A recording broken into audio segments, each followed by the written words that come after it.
Hey guys, in this video I'm gonna share with you how you can insert pictures inside picture really easily with Instagram.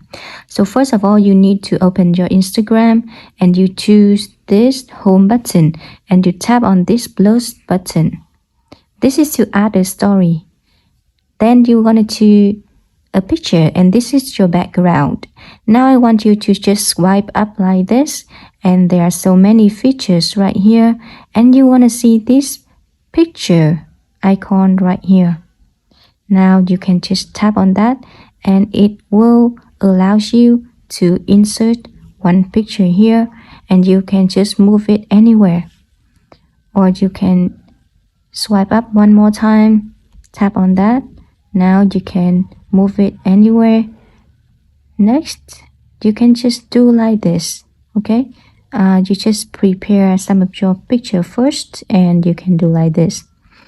Now when you have done, you can take a screenshot. And with this you can type any kind of words on this one, and you can change the font for this just like this. It's pretty simple, and you can leave it anywhere that you like. After that, you can take a screenshot like this, and here you go. You see that?